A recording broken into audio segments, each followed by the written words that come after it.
ऊपर ऊपर ले जाना, ऊंचे स्टेज में रखना, ஜோதி பிந்து ஆத்மாவை உயர்ந்த உயர்ந்த ஸ்டேஜில் கொண்டு செல்வது, பிறகு மேல் நோக்கி வைப்பது, है सत गति।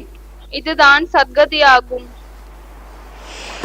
और ज्योति बिंदु आत्मा कर्म करते अगर नीचे कर्म इंद्रियों की ओर जाए, மற்றும் ஜோதி பிந்து ஆத்மா கர்மங்களை செய்து கொண்டு கூட கீழான கர்மேந்திரியங்களில் சென்று விட்டால் तो है दुर्गति।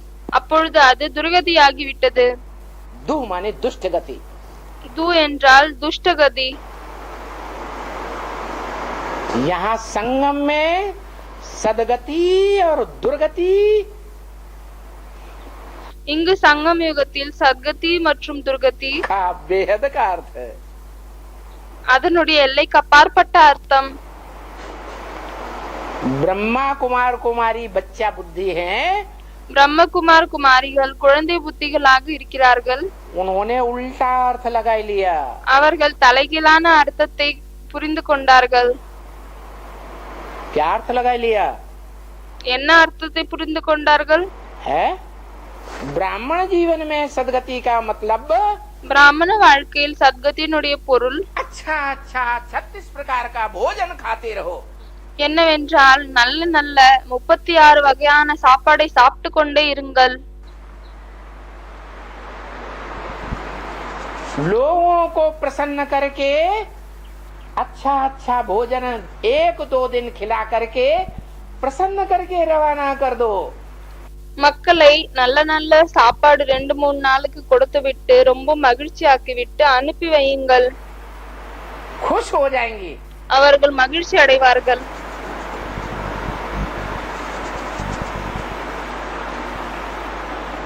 और क्या? மற்றும் என்ன? बढ़िया बढ़िया महल माड़ियों में रहो। நல்ல நல்ல மாளிகைகளில் இருங்கள்।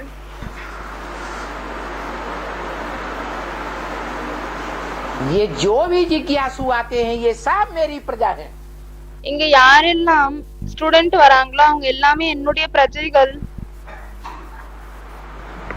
जैसे क्रिश्चियंस ने खींच खींच के भारत की प्रजा का सारा धन खींच खींच करके लूट के ले गए, எப்படி கிறிஸ்டியன்ஸ் வந்து பாரதத்தில் இருக்கக்கூடிய அனைத்து பிரஜைகளின் பணத்தை வலுக்கட்டாயமாக இழுத்து இழுத்து வாங்கி கொண்டு சென்று விட்டனர்। या मुसलमानों की तरह आक्रमण करके सारा धन छीन लिया, இல்லையானால் முஸ்லிம்ஸ் போல ஆக்கிரமணம் செய்து விட்டு அனைத்து பணத்தையும் எடுத்துக்கொண்டனர்। ऐसे खींचते रहो खींचते रहो खींचते रहो। இப்படி இழுத்து கொண்டே இருங்கள் இழுத்து கொண்டே இருங்கள்। महल माड़ियां अटारियां बनाते रहो। மாளிகைகள் பெரிய பெரிய வீடுகளை உருவாக்கி கொண்டே இருங்கள்। पर्सनल नाम से भी बनाओ। தன்னுடைய பர்சனலாக பெயர் கொண்டு கூட கட்டிக்கொள்ளுங்கள்।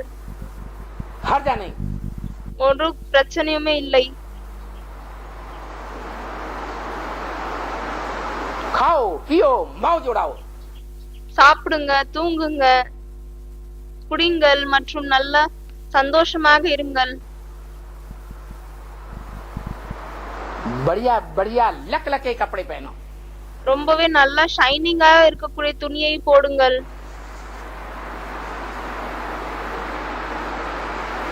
सुंदर सी गाड़ी खरीदो 4 व्हीलर। ரொம்ப அழகா இருக்கக்கூடிய 4 வீலரை வாங்குங்க। फालतू में इधर से उधर வீணாவே இங்கிருந்து அங்கு दुनिया में चक्कर लगाते रहो। உலகத்தில் சுற்றி கொண்டே இருங்கள்। दिखाने के लिए हम बड़े सेवादारी हैं। வெறும் காமிக்கிறதுக்கு என்னவென்றால் நாங்க ரொம்ப சேவாதாரிகள் என்று। जबकि बाप कहते हैं ஆனால் தந்தை என்ன சொல்கிறார்? राम को त्रेता में राजगद्दी कैसे मिल गई? ராமருக்கு திரேதா யுகத்தில் ராஜ சிம்மாசனம் எப்படி கிடைத்து விட்டது?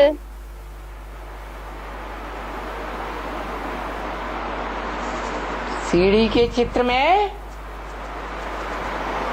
राम को छत्र छाया क्यों मिली हुई है? ஏனிப்படி படத்தில் ராமருக்கு குடை ஏன் கிடைத்திருக்கிறது? सतयुग में लक्ष्मी नारायण को छत्र छाया क्यों नहीं है? சத்தியுகத்தில் லட்சுமி நாராயணுக்கு ஏன் குடை காமிக்கவில்லை?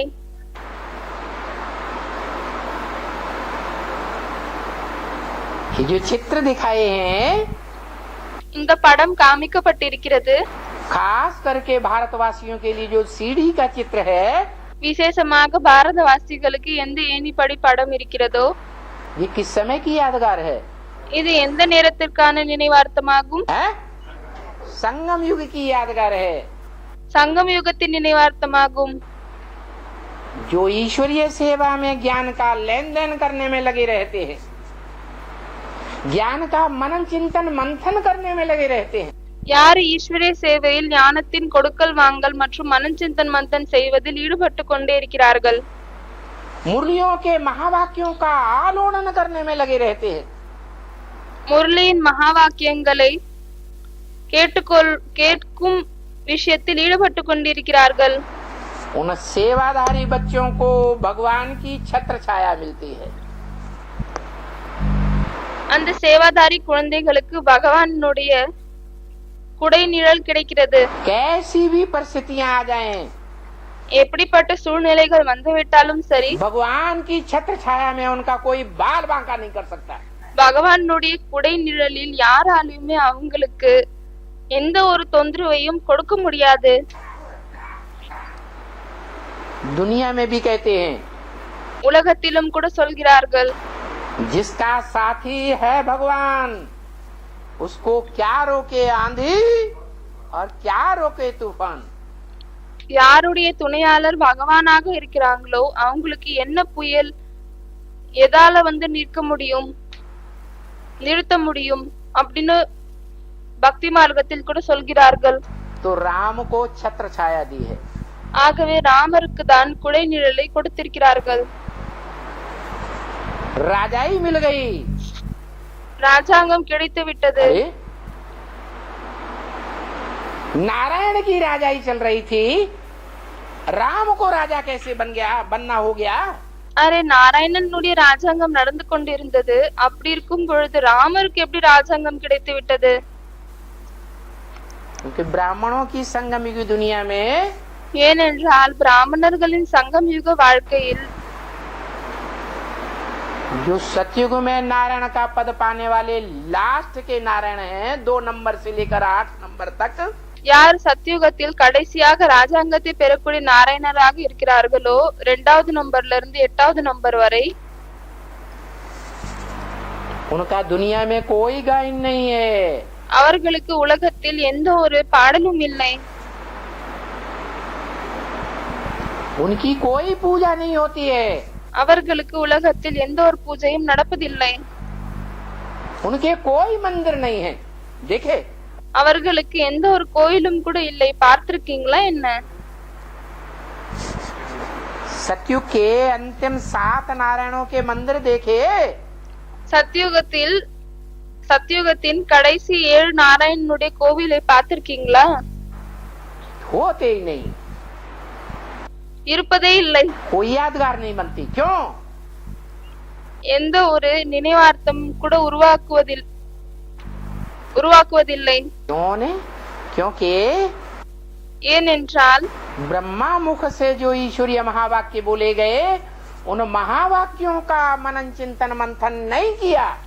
ஏனென்றால் பிரம்மாவின் மூலமாக என்ன ஈஸ்வரிய மகா வாக்கியங்கள் சொல்லப்பட்டதோ அந்த மகா வாக்கியங்களை பற்றி அவர்கள் மனன் சிந்தன் மந்தன் பண்ணல, அதாவது சிந்திக்கவில்லை, யோசிக்கவில்லை. सुप्रीम सोल बाप का जो रोना है ब्रह्म वाक्य मुरली में, சுப்ரீம் சோல் தந்தை எதை பற்றி அழுகிறார், எதற்காக பிரம்ம வாக்கிய முரளியில் சொல்லப்பட்டிருக்கிறது? कोई मम्मा के मुरीद, कोई बाबा देहधारी के मुरीद, சிலர் மம்மாவினுடைய இஷ்டமாக இருக்கிறார்கள், சிலர் பிரம்மா தாதா லேக்ராஜனுடைய இஷ்டமாக இருக்கிறார்கள், பாபாவினுடைய இஷ்டமாக இருக்கிறார்கள். शिव बाबा को कोई पूछता ही नहीं। ஆனால் சிவ பாபாவை யாருமே கேட்பது கூட இல்லை.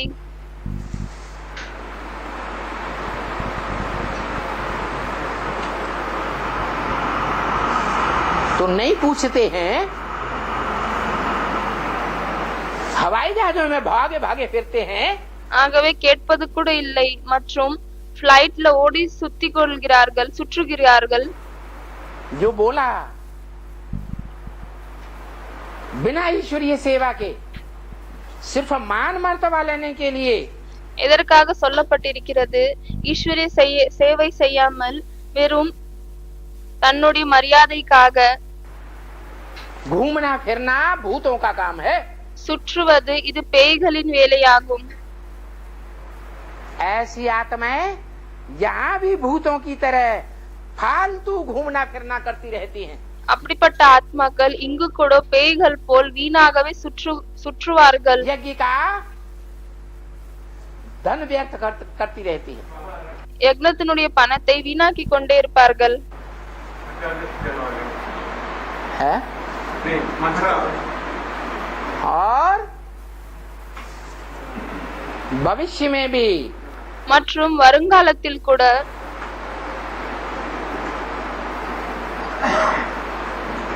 उनको सुख तो मिलेगा, அவர்களுக்கு சுகம் கிடைக்கும் தான், पदवी भी मिल जाएगी। பதவி கூட கிடைத்துவிடும்।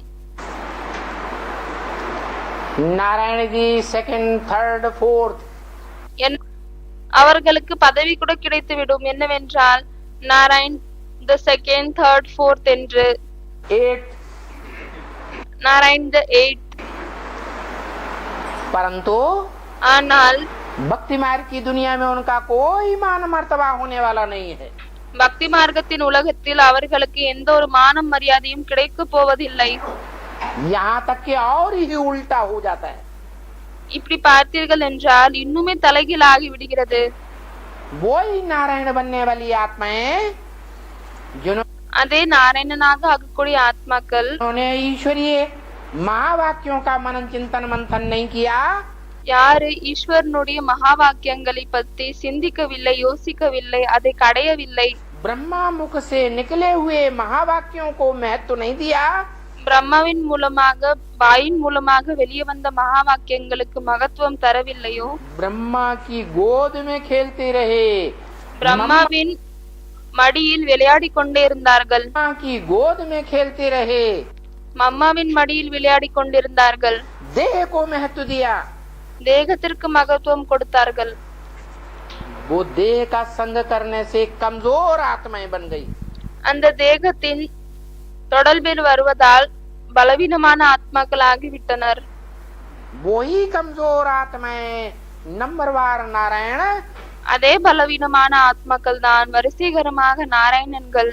द्वापर युग से ऊपर से आने वाले धर्म पिताओं के மேலே இருந்து வரக்கூடிய தர்ம பிதாக்களுக்கு துவாபர யுகத்தில் இருந்து अधीन बन जाते हैं। அடிமையாகி விடுகிறார்கள்।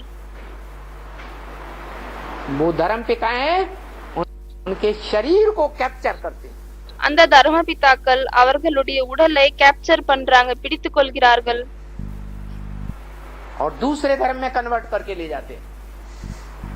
மற்றும் மற்ற தர்மத்தில் கன்வெர்ட் ஆக்கிவிட்டு கொண்டு செல்கிறார்கள்। न यहाँ सुख असली मिला, இங்கேயும் அவர்களுக்கு உண்மையான சுகம் கிடைக்கவில்லை। जो संगम युग में असली सुख लेना था, எந்த உண்மையான சுகத்தை சங்கம் யுகத்தில் எடுத்துக்கொள்ள வேண்டுமோ அது बुद्धि की सदगति, புத்தியின் சத்கதி, मन बुद्धि की सदगति नहीं ले सके, அந்த மனம் புத்தியின் சத்கதி அவர்களால் எடுத்துக்கொள்ள முடியவில்லை। और वहाँ भी மற்றும் அங்கு கூட सदगति नहीं होती है, சத்கதி ஏற்படுவதில்லை, दुर्गति ही समझो। துர்கதி என்று புரிந்து கொள்ளுங்கள்।